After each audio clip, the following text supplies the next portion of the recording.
Hey everyone, in this video we'll be introduced to the idea of probability. So probability, a classic example is if you flip a coin.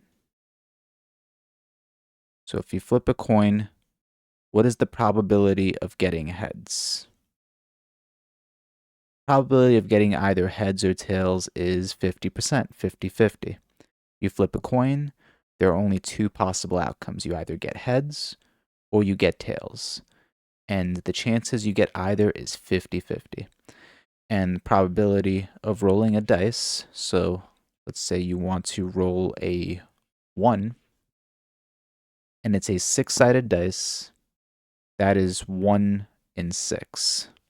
So the probability of rolling a 1 is 1 in 6. Same thing as the probability of rolling a 3. That's also 1 in 6. Probability of rolling a 6 is also 1 in 6. And the probability of heads is 50%. The probability of tails is also 50%. So one important thing to understand with probabilities, so the probability of E of any event, it's always going to be a number between 0 and 1, including 0 and 1. So this is it in bracket form. It will always include 0 and 1. And that is because probabilities are usually expressed as decimals. So 50% right here, for example, this is 0.5. Which is a number between 0 and 1. 1 in 6, this is also a decimal. It's a number between 0 and 1, and more specifically, it's about 0.16 repeating. So that's a number between 0 and 1. Or you could also express it as 16.6 repeating percent. Same thing. But probabilities are usually expressed in decimals. And the probability of any event is simply how many times, or the number of occurrences of E, of event E, divided by all possible outcomes.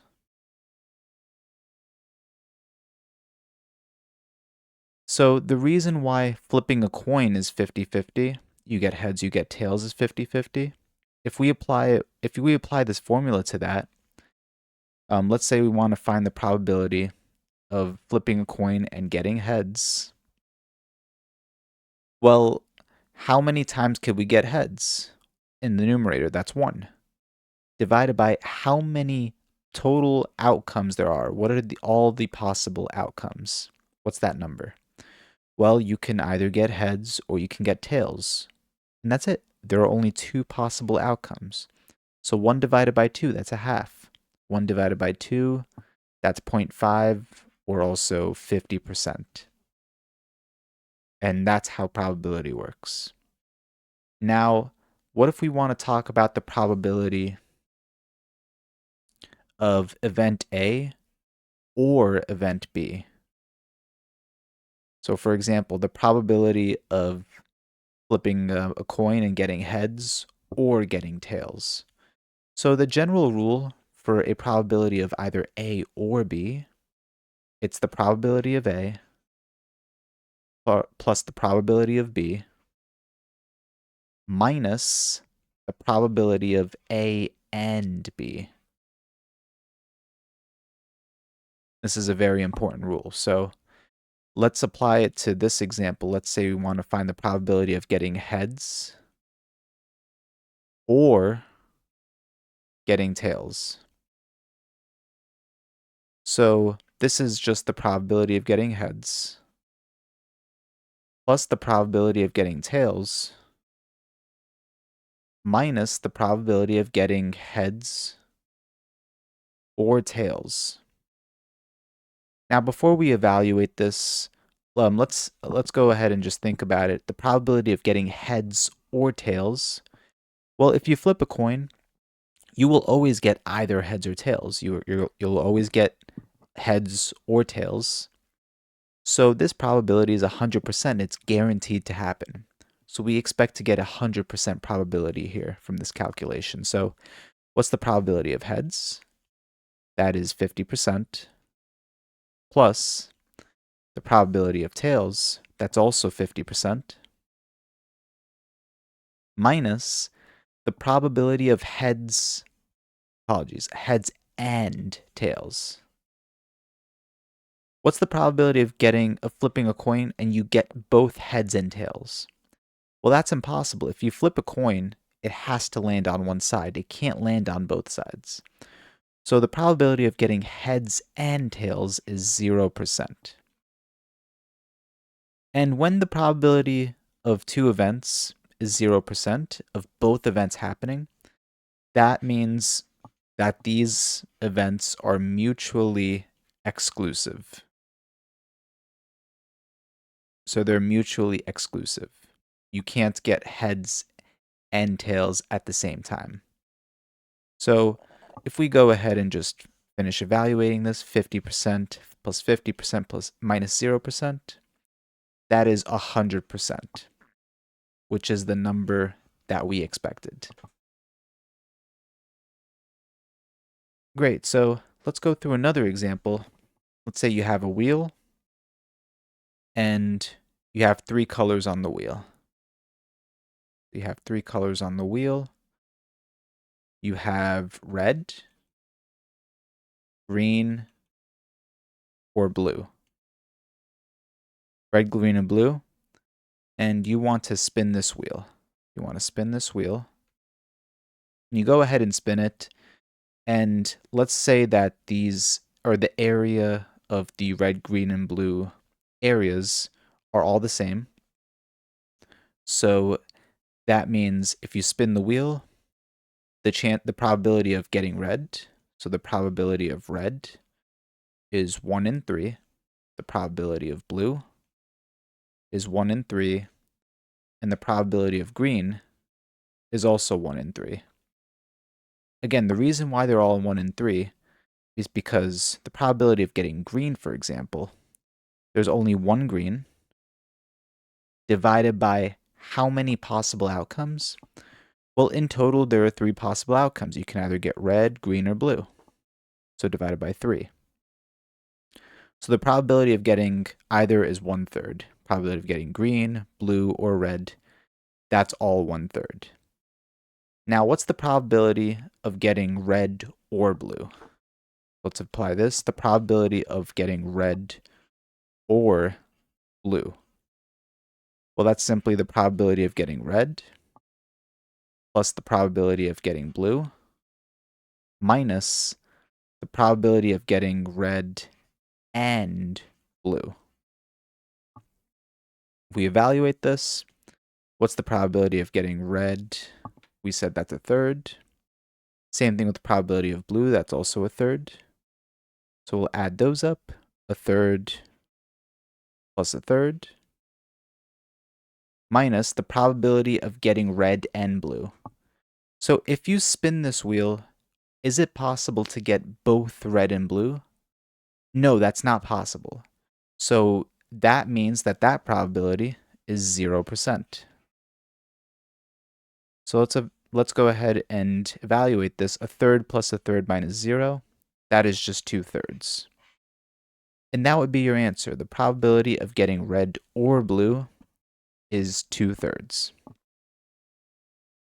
Perfect. And one more thing with probability is that the probability of not an event, so this bar above it means not, that is simply 1 minus the probability of that event. So a good example with this wheel right here that we're spinning, we said the probability of getting red is 1/3. So the probability of getting red, I'll rewrite it down here, is 1/3. So that means the probability of not getting red, put that in red, probability of not getting red is 1 minus 1/3. And if you go ahead and subtract it, subtracting fractions, 1 is just 3/3. This is 2/3. So that means the probability that you will not get red is 2/3. And the probability that you will get red is 1/3. So that's the probability of the event not happening. And one more example with rolling a dice. With rolling a 6-sided dice, again, the probability of rolling a 3. So again, you have a 6-sided dice, you roll a 3. That is 1/6. What is the probability of not rolling a 3? So not rolling a 3. Well, that is just 1 minus 1/6, which is 5/6. And one more thing, what is the probability of rolling at least a 3? So probability of rolling at least a 3. Well, at least a 3, what does that mean? That means we could roll a 3, we could roll a 4, we could roll a 5, and we could roll a 6. So this is just the sum of all those probabilities. The probability of rolling a 3, plus the probability of rolling a 4, plus the probability of rolling a 5, plus the probability of rolling a 6. And we know all these are 1/6. The probability of rolling any one number is 1/6. So this is just a 6th, plus a 6th, plus a 6th, plus a 6th.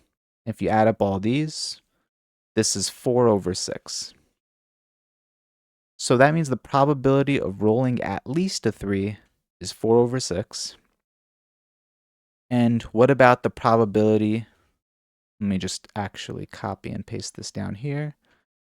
What's the probability of this not happening? And let's go ahead and put a bar over it. What's the probability of not rolling at least a 3?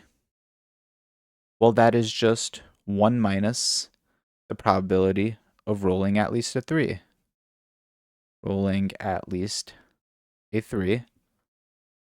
And we already said this number was 4/6. So 1 minus 4/6. Right here, 1 minus 4/6. That is 2/6. Right there. So the probability of not rolling at least a 3 is 2/6. What is that stated another way? That's the same thing as saying the probability of rolling less than a 3. So less than a 3. This and this are the same thing. They are the same exact thing, and they also have the same probability, 2/6. So the probability of not rolling at least a 3 is the same thing as the probability of rolling less than a 3, which would also mean the probability of rolling a 1 or the probability of rolling a 2. So I hope this video helps you understand probability, and if you have any questions, please leave them down in the comments below, and thank you for watching.